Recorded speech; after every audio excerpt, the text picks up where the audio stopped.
Bismillahirrahmanirrahim. Assalamualaikum warahmatullahi wabarakatuh. Pemirsa MTA dimanapun Anda berada, senang berjumpa kembali dalam program Ruhani Hazain, di mana kita akan membahas karya-karya agung dari Hazrat Masih Maud alaihissalam. Saya Hafizur Rahman, di studio telah hadir narasumber kita Bapak Maulana Atal Ghalib Yudi Hadiana. Mari kita sapa beliau terlebih dahulu. Assalamualaikum Bapak, sehat? Waalaikumsalam, alhamdulillah sehat. Sehat. Baik, pemirsa MTA dimanapun Anda berada, untuk episode kali ini kita akan membahas episode lanjutan pembahasan buku Jangge Muqaddas.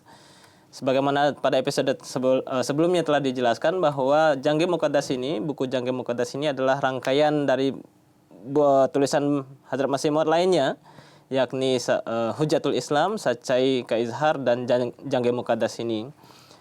Tiga buku ini membahas mengenai suatu pokok permasalahan yang sama, yakni bagaimana terjadinya perdebatan antara Islam dengan Kristen.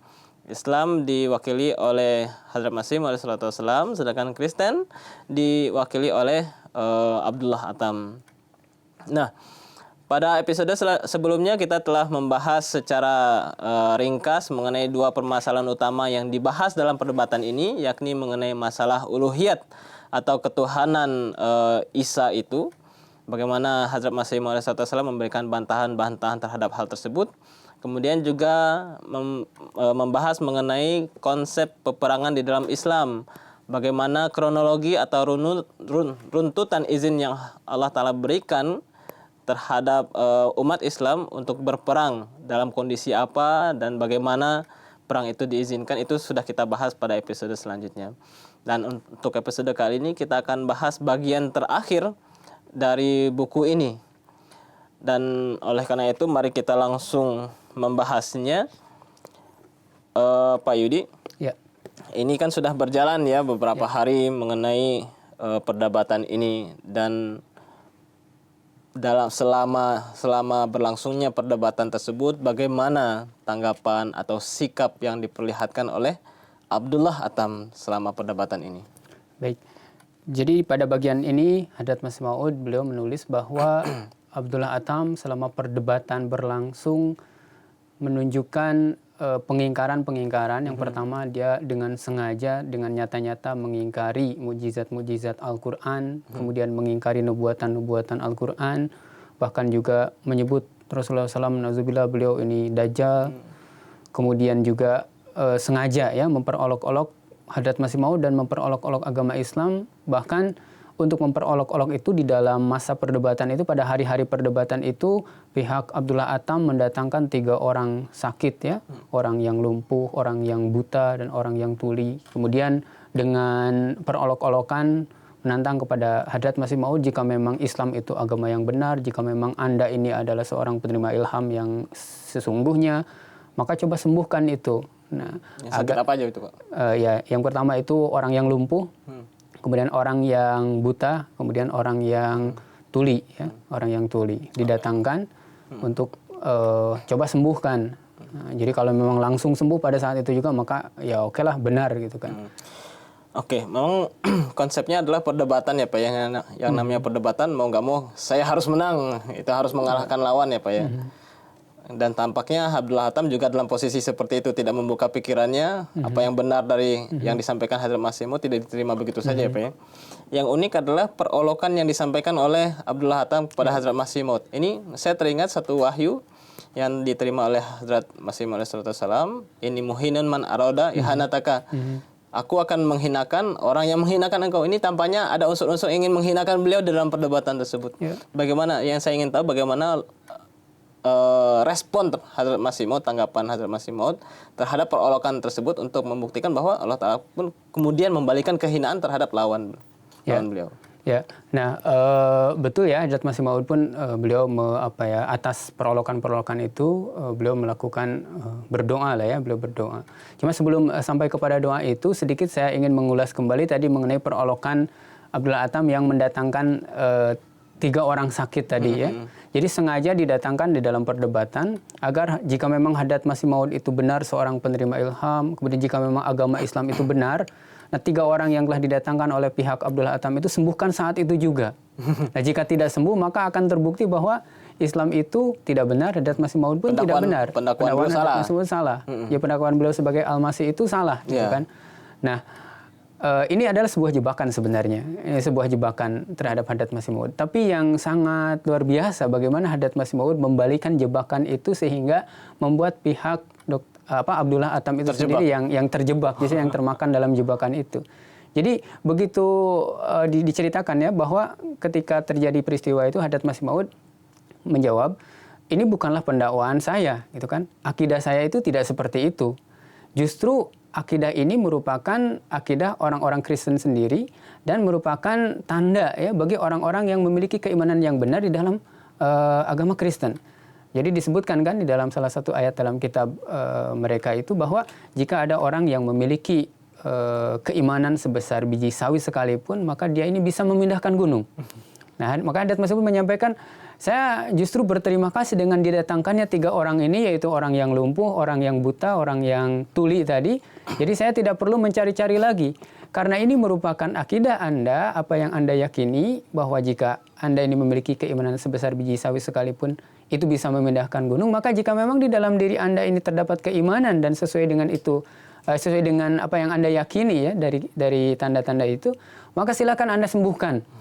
Nah, 3 orang ini, karena itu pendakwaan Anda, itu akidah Anda, bukan akidah saya. Nah, maka ketika terjadi mereka ini akan termakan oleh jebakannya sendiri pihak dari Abdullah Atam ini, maka segera orang-orang yang sengaja tadi didatangkan ini disuruh pergi gitu ya, disuruh pergi karena justru jebakannya itu kembali kepada dirinya ya. Malah terjebak sendiri. Nah, jadi ini. Nah, kemudian lanjut kepada tadi pertanyaan yang disampaikan tadi bahwa bagaimana kemudian respon Hadrat Masih Maud setelah melihat tidak ada itikad baik ya, justru perolokan demi perolokan, bahkan nauzubillah Rasulullah SAW sendiri pun disebut Dajjal dan lain sebagainya oleh pihak Abdullah Atam itu, maka Hadrat Masih Maud beliau beliau tuliskan di sini bahwa beliau berdoa kepada Allah Subhanahu wa taala. Doa yang beliau sampaikan adalah, ya Allah, putuskanlah sendiri oleh Engkau perkara ini. Jadi perdebatan ini. Karena kami itu sesungguhnya hanya hamba-hamba yang lemah, tanpa keputusan yang langsung datang dari Engkau, maka kami ini tidak bisa melakukan apa-apa. Jadi Hadrat Masih Maud dengan penuh tadaru, ya, dengan penuh kerendahan hati berdoa kepada Allah Subhanahu wa taala agar Allah Subhanahu wa taala sendiri yang memberikan keputusan dalam hal ya antara kedua belah pihak ini. Hadrat Masih Maud sebagai seorang nabi tentu setiap harinya berdoa ya Pak ya. Di dalam urat nadi beliau itu pun sudah mengalir darah-darah yang setiap detik itu berdoa ya Pak ya. Dan disebutkannya bahwa beliau berdoa untuk hal ini menjadi hal yang spesial atas doa beliau untuk meminta keputusan. Sebagaimana Dr. Martin Clark yang menginisiasi perdebatan ini menginginkan adanya final decision ya, namanya keputusan akhir, memberikan keputusan akhir, perdebatan ini memberikan keputusan akhir. Nah, kemudian atas doa Hadrat Masih Maud tersebut, apakah ada kemudian jawaban dari Allah Ta'ala? Pertama, kedua, apakah jawaban dari Allah Ta'ala itu kalaupun ada di masa perdebatan ataukah sesudah perdebatan ini selesai? Ya. Ya, jadi Hadrat Masih Maud setelah melihat tadi tidak ada itikad baik ya dari Abdullah Atam dan pihaknya, beliau berdoa dengan penuh tadaru doanya tadi. Lalu di dalam masa-masa perdebatan itu juga Allah Subhanahu wa taala menjawab doa beliau dan memberitahukan kepada beliau. Jadi jawaban dari Allah Subhanahu wa taala itu kalau kita simpulkan ada 2 poin ya. 2 poin utama. Yang pertama itu berkenaan dengan orang yang pihak yang dusta, dan yang kedua itu berkenaan dengan pihak yang benar di antara kedua belah pihak yang berdebat. Nah, berkenaan dengan pihak yang dusta, Hadrat Masih Maud tulis di sini bahwa Allah Ta'ala memberitahukan kepada beliau bahwa di antara kedua belah pihak ini, yaitu Hadrat Masih Maud dan pihak Abdullah Atam, barang siapa yang dengan sengaja mengada-adakan kedustaan, kemudian dengan sengaja meninggalkan Tuhan yang hakiki dan justru menjadikan manusia yang lemah sebagai Tuhan. Hadrat Masih sampaikan Allah Ta'ala memberitahukan bahwa dalam masa 1 sampai 15 bulan dihitung setelah perdebatan ini ya, maka dia ini akan dimasukkan atau akan dijerumuskan oleh Allah Ta'ala ke dalam hawiyah. Ya, artinya akan diberikan azab, akan diberikan kematian dengan azab. Ya. Jadi dalam tempo 15 bulan setelah perdebatan itu, dengan syarat. Ada syaratnya di sini, jika memang pihak yang berdusta ini tidak kembali kepada kebenaran atau tidak jera dari kedustaan-kedustaannya tersebut. Ya, salah satunya tadi perolokan terhadap Rasulullah dan lain sebagainya. Jika tidak jera, kata Hadrat Mas'ud, pihak yang berdusta ini akan dimasukkan ke dalam hawiyah dalam waktu 15 bulan.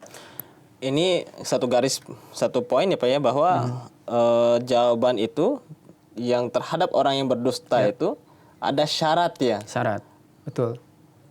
Artinya ketika dalam waktu 15 bulan ini akan terwujudkan, terzahirkan jawaban doa tersebut jika syaratnya terpenuhi. Ya, jika kan? syaratnya terpenuhi.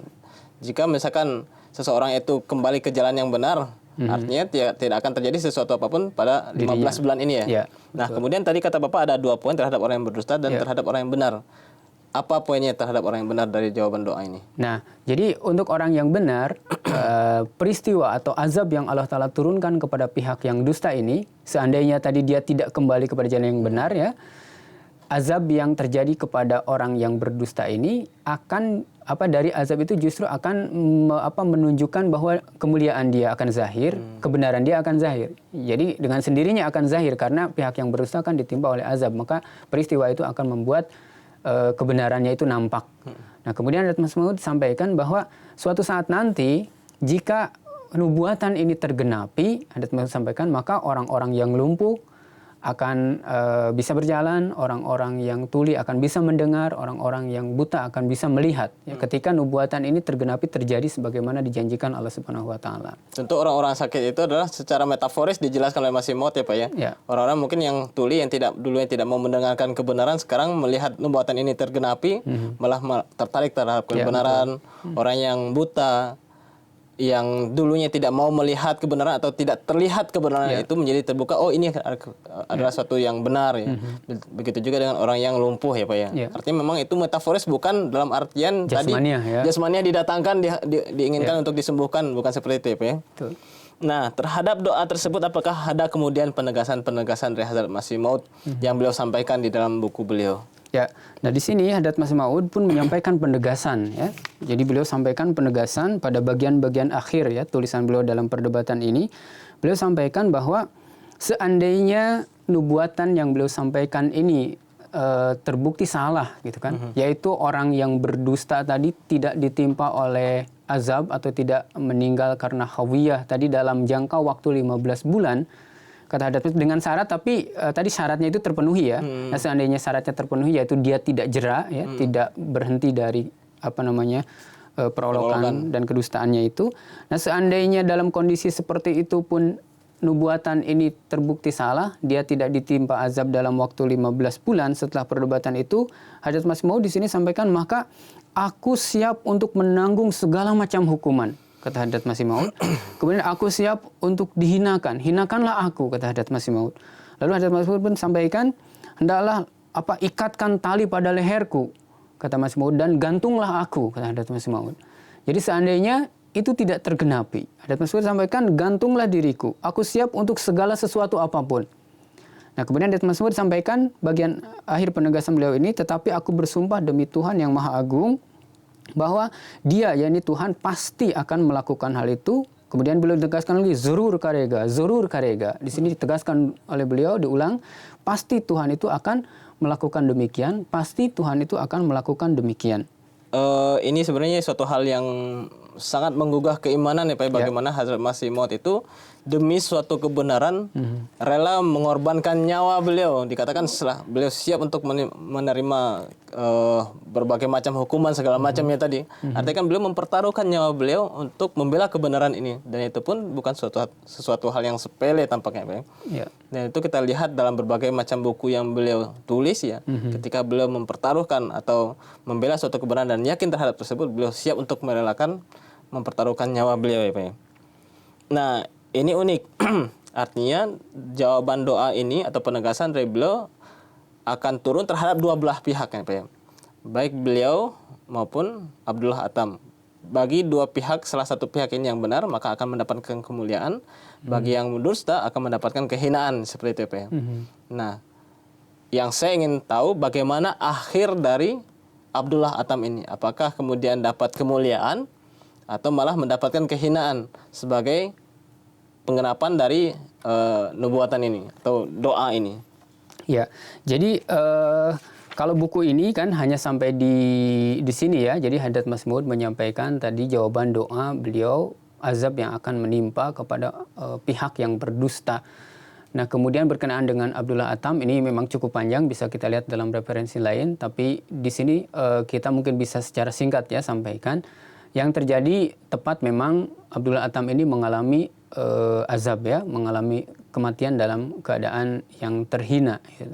Hanya saja jika kita runut ya, memang berkenaan dengan nubuatan ini ada juga keberatan-keberatan.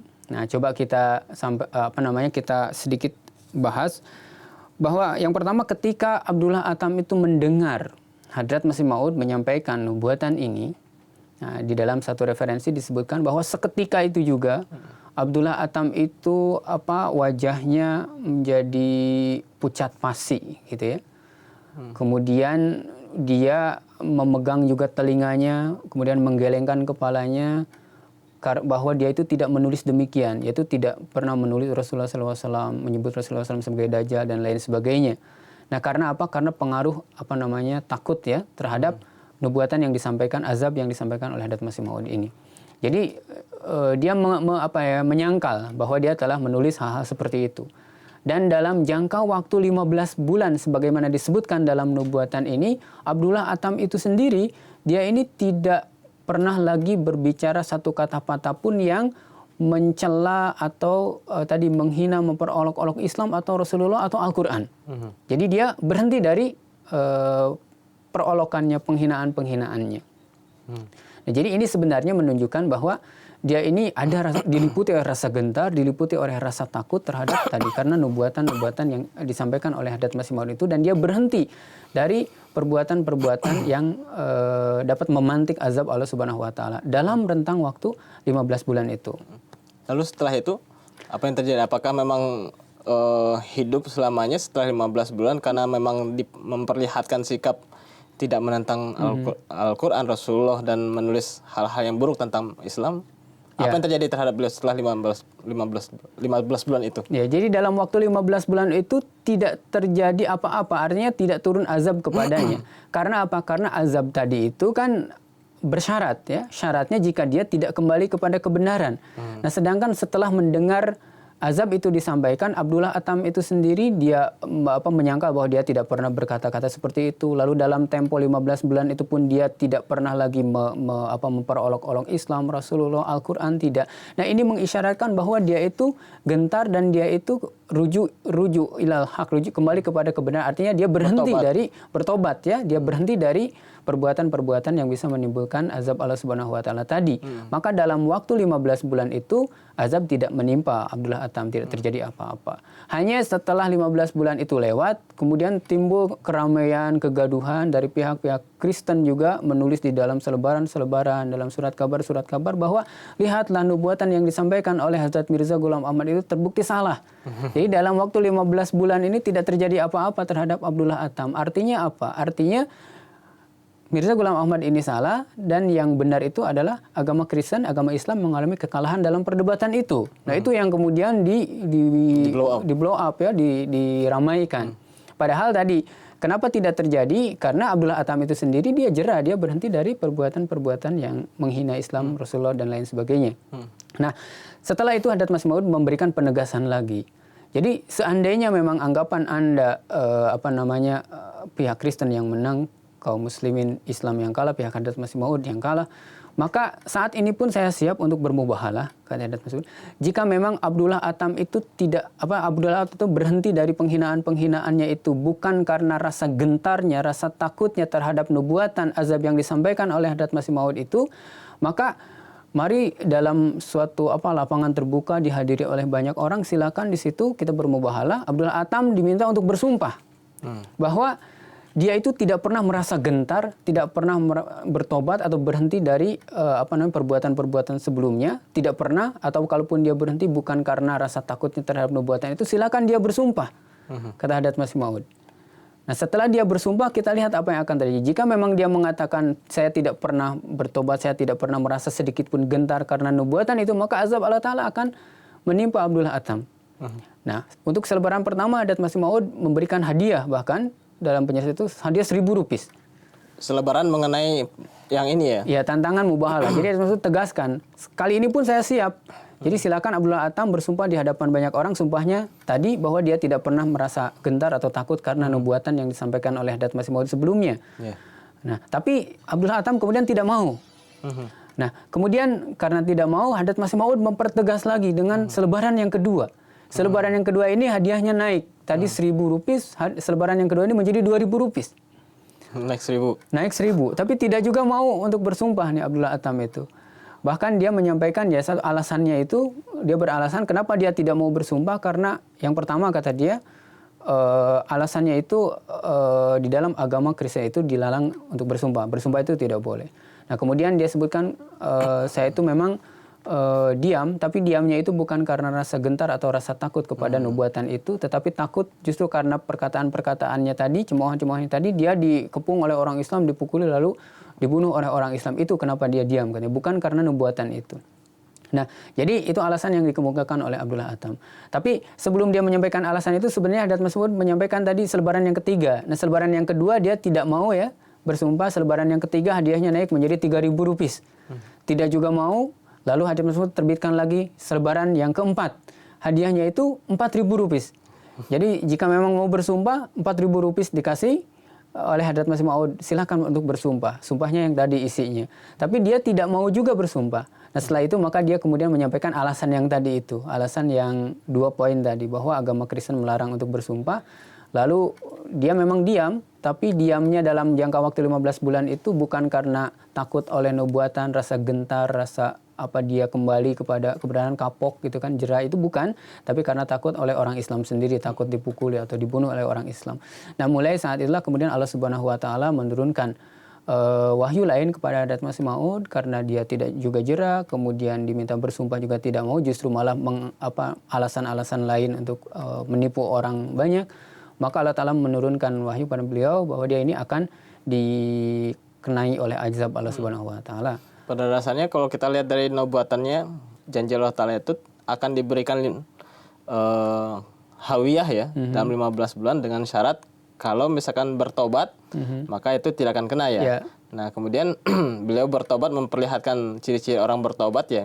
Nah, kemudian terlepaslah beliau dari 15 bulan. Tetapi setelahnya beliau mengingkari pertobatan beliau itu sepertinya dari statement yang beliau sampaikan, mengingkari pertobatan beliau. Ya, jadi ya. Artinya turunlah hawiyah itu kepada beliau itu ya. Berarti beliau pun mengalami kematian yang hina. Ya, pada akhirnya mengalami kematian yang hina. Jika kita lihat diterbitkan juga dalam berita-berita, lalu dalam referensi-referensi kita juga lihat bahwa dia itu mati dalam keadaan terhina. Ada seseorang yang tidak diketahui siapa orangnya menikam perutnya, kemudian sampai ususnya terburai, lalu dia mati dalam kondisi seperti itu. Oke. Baik, berarti itu adalah suatu jawaban ya. Bagaimana Allah Ta'ala memberikan keputusan akhir terhadap perdebatan ini dengan memberikan kematian yang hina terhadap Abdullah Atam, yang dengan demikian juga memberikan kebenaran terhadap doa tadi, bahwa bagi orang yang benar akan diberikan kemuliaan, akan tampak kemuliaannya bagi orang-orang yang tuli, orang-orang yang buta, dan orang-orang yang lumpuh. Orang lumpuh bisa berjalan, kemudian orang tuli bisa mendengar, orang buta bisa melihat kebenaran ini setelah tergenapinya nubuatan bahwa beliau itu mengalami kematian ya, seperti itu ya. Iya. Baik, sepertinya pembahasan buku ini sudah selesai.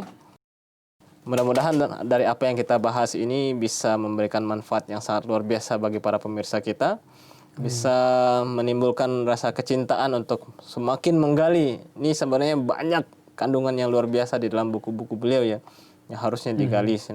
Dan mudah-mudahan dengan adanya diskusi kita ini semakin menambah keinginan mereka untuk menggali ilmu-ilmu tersebut. Baik. Pemirsa MTA dimanapun Anda berada, demikianlah pembahasan kita mengenai buku Jangge Muqaddas. Ini adalah bagian terakhir dari pembahasan buku ini. Insyaallah ta'ala kita akan kembali dalam episode pembahasan buku selanjutnya yang tentunya sangat menarik untuk didengarkan, dibahas. Saya Hafizur Rahman, mohon undur diri. Wabillahi taufik wal hidayah. Assalamualaikum warahmatullahi wabarakatuh. Waalaikumsalam.